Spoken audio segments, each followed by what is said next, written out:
வங்கிக் கடன் இணைப்புகள் மற்றும் சுய உதவிக் குழுக்களுக்கான ஐடி கார்ட்ஸ் அடையாள அட்டைகளை எல்லாம் பெற வந்துள்ள சுய உதவிக் குழுக்களைச் சேர்ந்த என் அருமை சகோதரிகளே, தாய்மார்களே, பல்வேறு நலத்திட்ட உதவிகளை பெற வந்துள்ள பயனாளிகளே, மாற்றுத்திறனாளி சகோதர சகோதரிகளே, அண்ணன் வல்லூர் ரமேஷ் உள்ளிட்ட கழகத்துடைய மூத்த நிர்வாகிகளே, பல்வேறு துறைகளைச் சேர்ந்த அரசு அலுவலர்களே, பத்திரிகை நண்பர்களே, மீண்டும் உங்கள் அத்தனை பேருக்கும் என்னுடைய வணக்கத்தை தெரிவித்துக் கொள்கின்றேன். இன்னைக்கு திருவள்ளூர் மாவட்டத்தில் நடைபெறுகின்ற இந்த பிரம்மாண்டமான நலத்திட்ட நிகழ்ச்சியில் கலந்து கொண்டு உங்களை எல்லாம் சந்திப்பதில் உள்ளபடியே நான் மிகுந்த மகிழ்ச்சி அடைகின்றேன், பெருமை அடைகின்றேன்.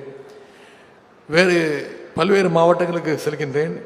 வேறு எந்த மாவட்டத்திலும் இல்லாத வகையில் இன்னைக்கு நம்முடைய திருவள்ளூர் மாவட்டத்தில் இன்னைக்கு மட்டும் 1,00,000க்கும் அதிகமான பயனாளிகளுக்கு சுமார் 1,500 கோடி ரூபாய் மதிப்பிலான நலத்திட்ட உதவிகளை இன்னைக்கு கொடுக்க இருக்கின்றோம். நம்முடைய முதலமைச்சர் அவர்கள் கொடுக்க சொல்லியிருக்கிறார்.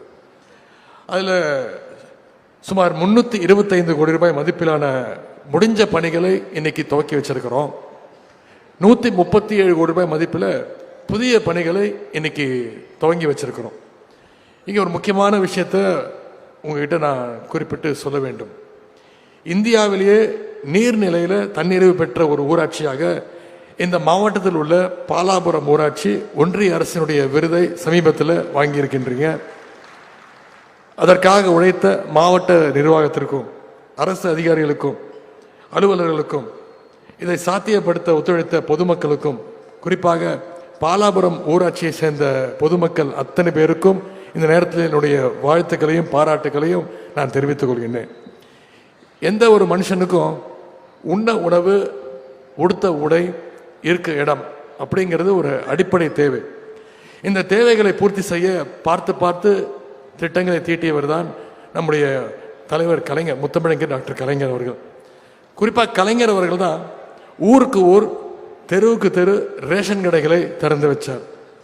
இன்னைக்கு தமிழ்நாட்டில் உணவு பற்றாக்குறை, உணவு பஞ்சமே இல்லைங்கிற நிலைமையை உருவாக்கியவர் முத்தமிழறிஞர் டாக்டர் கலைஞர் அவர்கள். அதற்கு அடையாளமாகத்தான் இன்னைக்கு இந்த நிகழ்ச்சியில் மட்டும் 2000 பேருக்கு ரேஷன் அட்டைகளை இன்னைக்கு கொடுக்க இருக்கின்றோம். 10 வருஷத்துக்கு முன்னாடி எல்லாம் ரேஷன் கார்டு வாங்க மக்கள் அவதிப்படணும், நடையா நடப்பாங்க. ஆனால் இப்போ நம்முடைய திராவிட மாடல் ஆட்சியில் உங்களுடன் முதலமைச்சர் அப்படின்ற அந்த முகாமை நம்முடைய முதலமைச்சர் அவர்கள் நடத்த உத்தரவிட்டிருந்தார். அந்த முகாமில் அரசே மக்களை தேடி வந்து ரேஷன் கார்டு, பட்டா, அரசு சர்டிஃபிகேட்ஸ், சான்றிதழ்கள்னு பல சேவைகளை அரசே உங்களை தேடி வந்து செஞ்சு கொடுத்துருக்கு.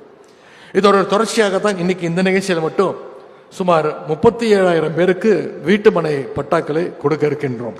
இது மிகப்பெரிய ஒரு சாதனை, மகிழ்ச்சியான தருணம். சமீபத்தில் கூட இந்த மாவட்டத்தில் நடந்த ஒரு நிகழ்ச்சியில் நம்முடைய முதலமைச்சர் அவர்கள் கலந்து கொண்டு சுமார் 65,000 பேருக்கு வீட்டு மனை பட்டாக்களை வழங்கினார். இப்படி இந்த 4.5 வருஷத்துல மட்டும் தமிழ்நாடு முழுக்க சுமார் 20 லட்சம் பேருக்கு வீட்டு மனை பட்டாக்களை நம்முடைய அரசு வழங்கியிருக்கு. இது மிகப்பெரிய ஒரு சாதனை. பட்டாங்கிறது இந்த அரசு உங்களுக்கு தருகின்ற ஒரு சலுகை கிடையாது, அது உங்களுடைய உரிமை. பட்டா பெற்ற அனைவருக்கும் என்னுடைய வாழ்த்துக்கள். இன்னைக்கு உங்களுடைய சொந்த இடத்துல, சொந்த வீட்டில் நீங்க மகிழ்ச்சியா நிம்மதியா தூங்கலாம். இன்னொரு பிரச்சனை என்னன்னா, பட்டா இடம் இருக்கும், ஆனால் ஒழுங்கான வீடு இருக்காது.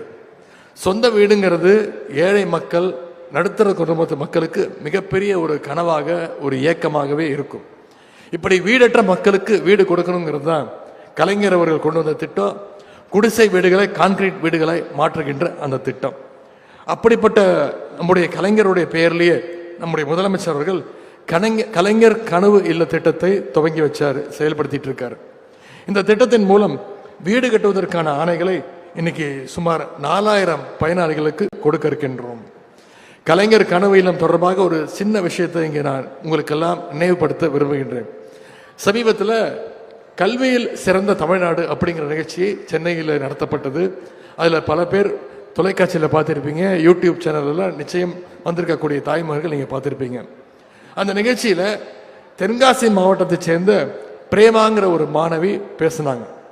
மழை பெஞ்சா ஒழுகிற பழைய வீட்டில் இருக்கிறதா அந்த மாணவி தன்னுடைய குறையை முதலமைச்சர்கிட்ட தெரிவிச்சாங்க. அவங்க பேசின அந்த மாணவி பிரேமாங்கிற மாணவி பேசின அடுத்த 24 மணி நேரத்தில் அந்த மாணவியோட குடும்பத்திற்கு கலைஞர் கனவு இல்லம் திட்டத்தில் வீடு ஒதுக்கி நம்முடைய முதலமைச்சர் அவர்கள் அந்த மேடையிலேயே உத்தரவிட்டாங்க. பேப்பர்ல உத்தரவு போட்டதோடு நிக்கல, அவங்க ஊருக்கே போய் வீடு கட்டுகின்ற அந்த பணியை ஆய்வு செஞ்சு அந்த மாணவிக்கு அந்த வீடை கொடுத்து வாழ்த்தினார் நம்முடைய முதலமைச்சர் அவர்கள். போன மாசம் வீடு இல்லைன்னு சொன்ன ஒரு மாணவி இந்த மாசம் தன்னுடைய கண் முன்னாடி தன்னுடைய வீடு கட்டப்படுவதை பார்த்து அந்த மாணவி இன்னைக்கு மகிழ்ச்சியில் இருக்கிறாங்க. அந்த மாணவியோட குடும்பமும் மகிழ்ச்சியில் இருக்காங்க. அதே மாதிரி இன்னொரு சம்பவமும் இந்த திருவள்ளூர் மாவட்டத்தில் நடந்தது. ஆவடியை சேர்ந்த குழந்தை, அந்த குழந்தையோட பெயர் டான்யா. முகச்சிதைவு நோயால் அவதிப்பட்ட அவங்களுக்கு நம்முடைய முதலமைச்சர் அவர்கள் உரிய சிகிச்சை வழங்கணும்னு உடனடியாக உத்தரவு போட்டாங்க. அதற்கான ஏற்பாடுகளை செஞ்சாங்க. சிகிச்சை முடிந்து வீடு திரும்பியதும் நம்முடைய முதலமைச்சர் அவர்களே ஆவடி சிறிவாரி நகரில் இருக்கக்கூடிய டானியாவோட வீட்டுக்கே போய் அந்த குழந்தைய பார்த்து வாழ்த்துனாங்க. அப்போ அந்த குழந்தை சொன்ன வார்த்தை, I love you Stalin uncle அப்படின்னு அந்த குழந்தை வாழ்த்துச்சு. இது தமிழ்நாட்டு மக்கள் அத்தனை பேரையும் நிகழச் செய்தது. இப்படி டானியாக்கள் பிரேமாக்களுடைய முகத்தில் மகிழ்ச்சியை கொண்டு வருகின்ற ஆட்சி தான் திராவிட மாடல் ஆட்சி, முத்துவேல் கருணாநிதி ஸ்டாலினுடைய ஆட்சி என்பதை இங்கே நான் பெருமையோடு கூறிக்கொள்ள விரும்புகின்றேன். இன்னைக்கு இந்த விழாவில் நம்முடைய விளையாட்டுத்துறை சார்பாக திருவள்ளூர் மாவட்டத்துடைய பொன்னேரி, பூந்தமல்லி மற்றும் கும்படிப்பூண்டி தொகுதிகளில் தலா 3 கோடி ரூபாய் மதிப்பிலான மினி ஸ்டேடியம் அமைக்க அடிக்கல் நாட்டியிருக்கின்றோம். இந்த மினி ஸ்டேடியங்கள் விரைவில் கட்டி முடிக்கப்படும். அதை இந்த மாவட்ட விளையாட்டு வீரர்கள் சிறப்பாக பயன்படுத்திக் கொள்ள வேண்டும் என்று நான் வாழ்த்துகின்றேன். இது தவிர இன்னைக்கு இங்கே 50,000 மகளிர் சுவித குழுக்களுக்கு சகோதரிகளுக்கு அடையாள அட்டையும் கொடுக்க இருக்கின்றோம், ஐடி கார்ட்ஸ். நான் ஒவ்வொரு மாவட்டத்திலையும் அந்த குழு சகோதரிகளை சந்திக்கும் பொழுது சொல்வது தான், அவங்க எங்கிட்ட சொல்லும்போது பேசுவாங்க, ஆனால் சாஃப்ட்வேரில் வேலை செஞ்சால் மட்டும்தான் ஐடி கார்டு கொடுப்பீங்களா, சாதிக்கணும்னு வேலை செய்கிற எங்களுக்கும் ஐடி கார்டு கொடுக்க மாட்டீங்களான்னு அந்த குழுக்களை சேர்ந்த சகோதரிகள் உரிமையோடு கேட்டாங்க. அந்த கோரிக்கையை முதலமைச்சர்கிட்ட சொன்ன உடனே முதலமைச்சர் போட்ட உத்தரவு, இன்னைக்கு இந்தியாவிலே எந்த மாநிலத்திலும் இந்த திட்டம் கிடையாது. மகளிர் சுய உதவி குழுக்களை சேர்ந்த அத்தனை சகோதரிகளுக்கும் அவங்க புகைப்படத்தோடு சேர்ந்து ஐடி கார்டு கொடுக்கப்பட்டிருக்கு. முதலமைச்சர் சொன்னது, ஐடி கார்டு கொடுத்தா மட்டும் பத்தாது, அந்த ஐடி கார்டு மூலமா அவங்களுக்கு பல்வேறு பயன்களும் கிடைக்கணும்னு முதலமைச்சர் அவர்கள் உத்தரவிட்டார். அந்த வகையில் தான் இன்னைக்கு குழுவினருக்கு சகோதரிகளுக்கு ஐடி கார்டு கொடுக்கப்பட்டிருக்கிறது. இதன் மூலமா குழு சகோதரிகள் உங்களுடைய தயாரிப்பு பொருட்கள், நீங்கள் செய்கின்ற அந்த பொருட்களை வேற ஊர்களுக்கு சென்று விற்கணும்னா 25 கிலோ வரைக்கும் அரசு பேருந்துகளில் 100 கிலோமீட்டர் தூரத்திற்கு எந்தவித கட்டணமும் இல்லாமல் உங்களுடைய நீங்க தயாரிக்கின்ற பொருட்களை நீங்கள் எடுத்து செல்லலாம். இதன் மூலம் உங்களுக்கு வருகின்ற வருமானம், உங்களுக்கு வருகின்ற லாபம் இன்னும் அதிகமாக இருக்கும். நம்முடைய ஆட்சி அமைந்த பிறகு குழு சகோதரிகளுக்கு 1 லட்சம் கோடி ரூபாய்க்கும் அதிகமான அளவில் வங்கி கடன் இணைப்புகளும் வழங்கப்பட்டிருக்கிறது. குழுவோடைய தயாரிப்பு பொருட்களுக்கு நல்ல மார்க்கெட்டிங் பண்றோம், அதை பொதுமக்களும் விரும்பி வாங்கி செல்றாங்க. இன்னைக்கு 2 நாட்கள் முன்பு மதுரையில் குழு சகோதரிகளுக்கான சாரஸ் மேளா விற்பனை கண்காட்சியும் உணவு திருவிழாவையும் நான் சமீபத்தில் 4 நாட்களுக்கு முன்பு திறந்து வச்சேன். இப்படி குழுவில் இருக்க சகோதரிகளுக்கு மட்டுமல்ல, தமிழ்நாட்டுடைய ஒட்டுமொத்த மகளிருக்கும் ஏராளமான திட்டங்களை நம்முடைய அரசு செஞ்சிட்டு இருக்கு. உதாரணத்திற்கு விடியல் பயணம் திட்டம். 4.5 வருஷத்துக்கு முன்னாடி நம்முடைய ஆட்சி பொறுப்பு வந்த உடனே நம்முடைய முதலமைச்சர் பொறுப்பு ஏற்ற உடனே அவர் போட்ட முதல் கையெழுத்து, இங்க வந்திருக்கக்கூடிய மகளிர் உங்களுக்கான கையெழுத்து, அதுதான் விடியல் பயணம் திட்டம். இந்த திட்டத்தின் மூலம் ஒவ்வொரு மகளிரும் மாசம் 900 ரூபாயிலிருந்து 1000 ரூபாய் வரைக்கும் சேமிக்கிறாங்கன்னு புள்ளி விவர கணக்குகள் சொல்லுகின்றது.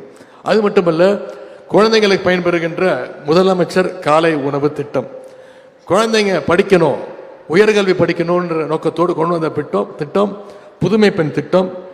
இது எல்லாத்திற்கும் முத்தாய்ப்பாக இன்னைக்கு கலைஞர் மகளிர் உரிமை தொகை திட்டம். ஒவ்வொரு மாசமும் 1,15,00,000 மகளிருக்கு மாசம் 1000 ரூபாய் நம்முடைய முதலமைச்சர் அவர்கள் உரிமை தொகையாக கொடுத்துட்டு இருக்கிறார். சில இடங்களில் சில குறைகள் இருந்தது, எங்க பேர் விட்டு போச்சு அப்படின்னு. சமீபத்தில் நடந்த முகாம்களில் அதிகமாக பெறப்பட்ட மனுக்கள் இந்த உரிமை தொகைக்காகத்தான். நான் சட்டசபையில் முதலமைச்சருடைய அறிவுறுத்தல் பேரில் அனௌன்ஸ் பண்ணேன், வருகின்ற டிசம்பர் 15ஆம் தேதி முதல் விடுபட்டு போன சில மகளிருக்கும் நிச்சயம் அந்த மகளிர் உரிமை தொகை திட்டம் விரிவுபடுத்தப்படும் அப்படிங்கிற வாக்குறுதியை கொடுத்திருக்கிற. நிச்சயம் வருகின்ற டிசம்பர் 15ஆம் தேதி அனைத்து மகளிருக்கும் அந்த மாதம் 1000 ரூபாய் உரிமை தொகை திட்டம் நிச்சயம் ஒன்று சேரும். இப்படி பெண்கள், திருநர்கள், மாற்றுத்திறனாளிகள், ஏழை எளிய ஒடுக்கப்பட்ட மக்கள்னு அனைத்து தரப்பு முன்னேற்றத்திற்காகவும் நம்முடைய திராவிட மாடல் அரசு இன்றைக்கு செயல்பட்டு கொண்டிருக்கிறது. இந்த அரசு எப்படி உங்களுக்கெல்லாம் ஆதரவாக இருக்கின்றதோ, உங்களுக்காக செயல்படுதோ, அதே மாதிரி இந்த அரசுக்கு நீங்கள் ஆதரவாக இருக்க வேண்டும் நான் கேட்டுக்கொள்கின்றேன். உங்களுக்காக இன்னும் அதிகமாக உழைக்கிறதுக்காக நம்முடைய முதலமைச்சர் அவர்களும் நம்முடைய அரசும் தயாராக இருக்கின்றது. ஆகவே இந்த திராவிட மாடல் அரசு தொடர நீங்க அத்தனை பேரும் நம்முடைய அரசுக்கு துணை நிற்க வேண்டும் என்று கேட்டுக்கொண்டு, நலத்திட்ட உதவிகளை பெற்ற அத்தனை பேருக்கும் மீண்டும் என்னுடைய வாழ்த்துக்கள். இந்த நிகழ்ச்சி மிக சிறப்பாக ஏற்பாடு செஞ்ச திருவள்ளூர் மாவட்ட நிர்வாகத்திற்கும் மீண்டும் என்னுடைய வாழ்த்துக்கள் தெரிவித்து வாய்ப்புக்கு நன்றி கூறி விடைபெறுகின்றேன். நன்றி.